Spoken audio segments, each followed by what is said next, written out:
ኮሌጅን በጠስናት።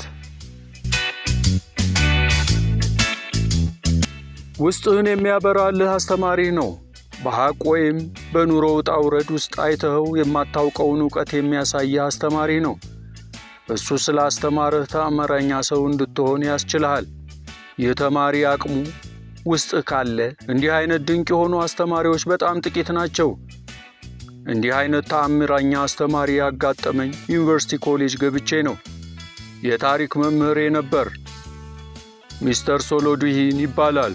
ቁመናው ረጅም፣ አይኖቹ ሰማያዊ ሲሆኑ መነጽር ያደርጋል።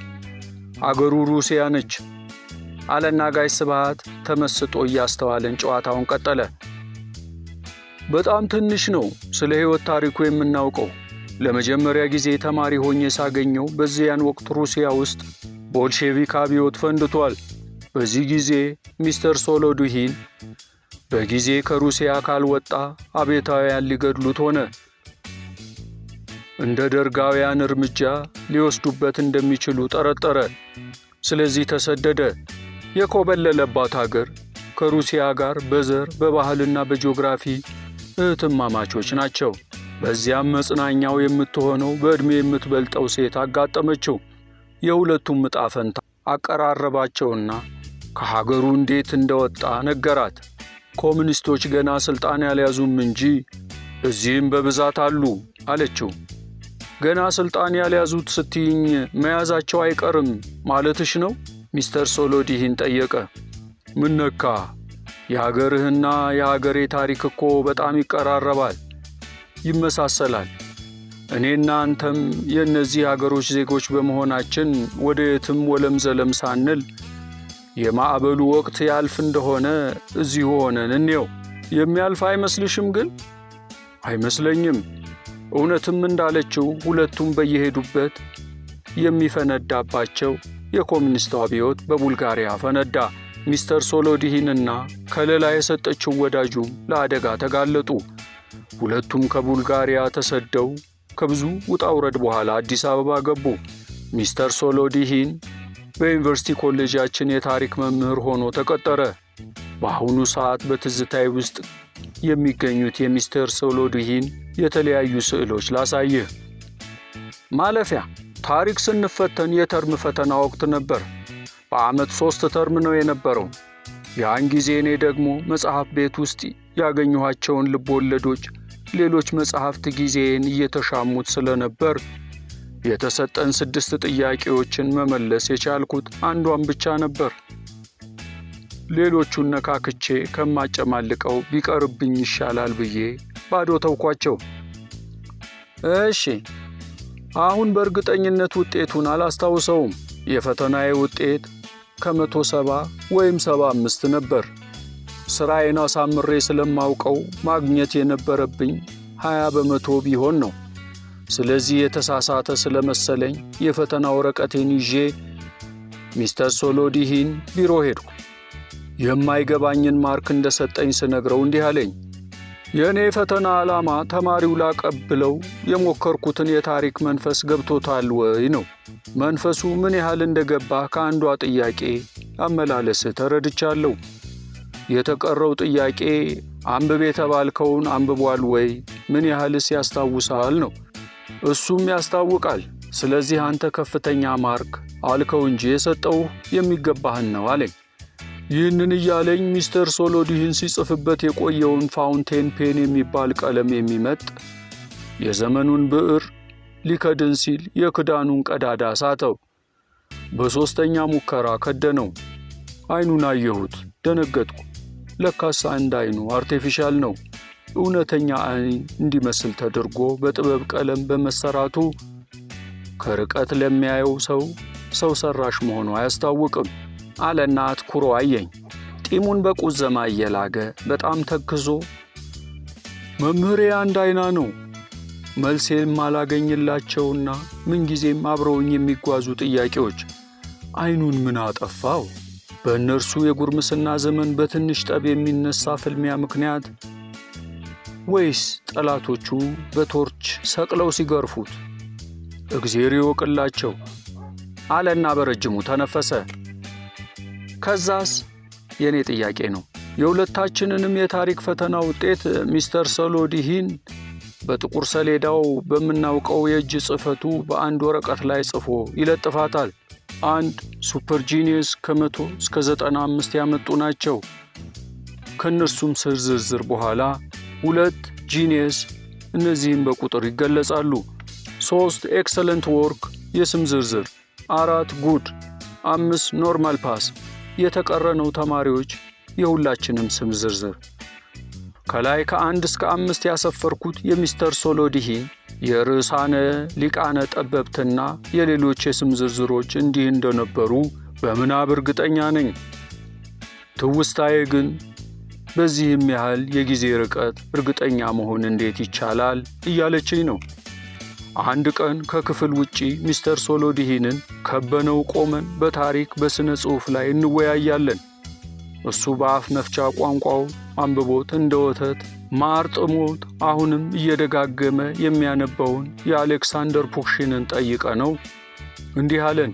አያቱ የእናንተ አገር ሰው ከሆነው ከፑሽኪን ጋር ብታስተያዩት ሼክስፒር የሚኮላተፍ ሕፃን ነው። ስለ ፑሽኪን ከንቱ አሟሟት፣ ገና በጎልማሳነቱ በማይረባ ምክንያት በፍልሚያ ስለ መቀጨቱ፣ በዚህ ጥልቀትና ብስለት ላይ 10 ዓመት ቢጨምር ኖሮ የሚጽፋቸው የቃላት ምትሃቶች በምናብ እያስጎበኘን ሲተርክልን ከቆየ በኋላ የክፍላችን ልጅ ፍኖት ከወዲያ ማዶ ስታልፍ አያትና እንዲህ አለን። ጀንትልሜን፣ ሴት ልጅ ሱፐር ጂኒየስ ናት ብዬ በመጻፌ በጣም አዝናለሁ። ይኸው ይች ልጅ ሱፐር ጂኒየስ ሆና አገኘኋት። ሱፐር ጂኒየስ ናት ብዬ ከመመስከር ሌላ ምርጫ የለኝም። ያሳዝናል ብሎ በረጅሙ ተነፈሰ። እንዲህ አይነት የወንድ አቋም በኋለኛው ዘመን የወንድ ትምክህተኝነት ተብሎ ሲዘለፍ ሰምተናል። ሚስተር ሶሎዲሂን ታሪክ ሲያስተምረን ልክ የትናንትናን ያህል ቀርቦ ወለል ብሎ ጎልቶ ይታየናል። ሰዎች ጽሕፈት እንዴት እንደፈጠሩ ሲነግረን በጥቁር ሰሌዳው ላይ በፍጥነት በጠመኔ ግመል ሠራ። አጠገቡ 4 የቆሙ መስመሮች፣ አግድም 1 መስመር ይሰርዛል። ነጋዴ ነው ጽሕፈትን የጀመረው። በኋላ ካህናቱና ደባትሩ ወረሱት። በጠፍጣፋ ድንጋይ ላይ ወይም በከብት ቆዳ ላይ ይህንን ሰርተህ ወደ ሳምንት መንገድ ርቆ ወደሚነግድ ጓደኛ ትልክለታለህ። ይህም 5 ግመል ላክልኝ ማለት ነው። መቶዎችና ሺዎች ዓመታት ካለፉ በኋላ አንዱ ሱፐር ጂኒየስ ብልጭ ይልበትና ብሎ ሚስተር ሶሎዲሂን የግመሉን ቁመቱን ያጠፋና ራሱና አንገቱ ብቻ ሲታየን፣ ይኸው ግመል አሁንም ሺዎች ዓመታት ካለፉ በኋላ የሚቀጥለው ሱፐር ጂኒየስ ከግመሉ ራስና አንገት ይኸው የአንተን የግዕዝ ፊደል ገ የሚባለውን ፈጠረ። ገመል። ለምዕራባውያን ዓለም የመጀመሪያ የሆነውን ልቦለድ በግጥም የጻፈው ደራሲ ጊልጋሜሽ ስለተባለው ገጸ ባህሪ ዙፋኑን ትቶ የሞት መድኃኒት ፍለጋ ስለሄደው ሚስተር ሶሎዲሂን እንዲህ ይነግረናል። ጊልጋሜሽ የፍቅር አማልክት የሆነችው እስታርቴ ከሰማይ ወርዳ አብረኸኝ ደር ስትለው ተንቀባረረባትና እኔ ለአደን እንጂ ለሴት ጊዜ የለኝም ብሎ አሳፈራት። እሷም ጊልጋሜሽን እንዲገድሉት ኤንኪዱ የተባለ የአውሬ ጠጉር የለበሰ ግዙፍ ሰው ፈጠረችና ጊልጋሜሽ ለአደን የሚሄድበት ጫካ ውስጥ ለቀቀችው። ጊልጋሜሽና ኤንዱኪ ግማሽ ቀን ሙሉ ተዋጉ። ጊልጋሜሽ 1 ፎቅ ቤት አንስቶ ይወረውርበታል። ኤንዱኪ ትልቅ ዛፍ ነቅሎ ይወረውርበታል።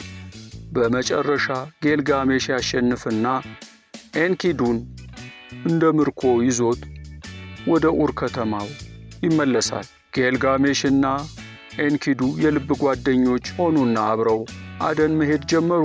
አደኑ እንደ ማር ጣፈጣቸው፣ ቆይተውም ሱስ ሆነባቸው። አሁን ደግሞ አስታርቴ ጊልጋሜሽን ለማጥፋት ሁምባባ የተባለ ሰው መሳይ አውሬ ፈጥራ እዚያው ጫካ ውስጥ ለቀቀችው። ጊልጋሜሽና ኤንኪዱ ከሁምባባ ጋር 1 ቀን ሙሉ ሲዋጉ ውለው ድል አደረጉት። ሚስተር ሶሎዲሂን ከአሌክሳንደር ፑሽኪን ይበልጥ በጣም የሚጠቅሰው ዊሊያም ሼክስፒርን ነበር። የሥነ ልቦና ሱፐር ጂኒየስና ከዚያም በላይ የነበረው ሼክስፒር እንደሚለው ገሃነም ራሱ እንኳን ንቀት ካሳየናት ሴት እኩል ንዳድ የለውም። ሴትየዋ አማልክት ስትሆን ደግሞ ጌልጋሜሽን እንዴት እንደቀጣቸው ይዩልኝ። እንደ ከረምቡላ ጨዋታ በስፖንዳ ጌልጋሜሽን ስትመታው ኤንኪዱ ላይ እየከሳ እየመነመነ ሰነባብቶ የሚገድል በሽታ ላከችበት። የኤንኪዱ አሰቃቂ አሟሟት ጌልጋሜሽን እስከ ወዲያኛው ለወጠው እያሉ ንጉሥ ጌልጋሜሽን ዙፋኑን ለቀቀ። መንኖ ወጣና የሞት መድኃኒት ፍለጋ ሄደ። ሚስተር ሶሎዲሂን እያስተማረን 4 ወርቃማ ዓመታት በዩኒቨርሲቲ ኮሌጅ ኖርን። ከትምህርት ዓለም ወጥተን ወደ ሥራው ዓለም ተሰማራን። በዚህ ጊዜ ከሐና ጋር ቤተሰብ መስርተናል። የኮሚኒስቶች አብዮት በዚህች ቅድስት ምድር ላይ ፈነዳ። ውቃቢው አብዮት በፈነዳ ቁጥር የሚበረግገው ሚስተር ሶሎዲሂን ጓዙን ቀረቃቀበ። ባለውለታው ባለቤቱን አስከትሎ ለዓመታት ካስተናገደችው አገር ዓይናቸውን ገልጠው እንዲያዩ ካስተማራቸው ተማሪዎቹ ተለይቶ ከአዲስ አበባ አውሮፕላን ተሳፍሮ ወደ አውስትራሊያ ኮበለለ። እኔ አሁን ሳስበው ለባለቤቱ እንዲህ ሳይላት አይቀርም፣ የእኔና ያንቺ ዕጣ እንዲህ ሆኖ ይቅር። ልክ እንደ ነገደ ይሁዳ ዕጣችን አልሆነም። ሁልጊዜ መባረር፣ ምንጊዜ መሰደድ። እሷስ ምን አለችው? እሷን ስጠረጥር እንዲህ ሳትለው አትቀርም፣ እኔ በበኩሌ የትም ብሄድ ምድሪቱ እንደሆን ምድር ናት። ሁልጊዜም በሄድኩበት ይዤህ የሚሄደው አገሬ አንተ ነህ ብለው ይሆናል።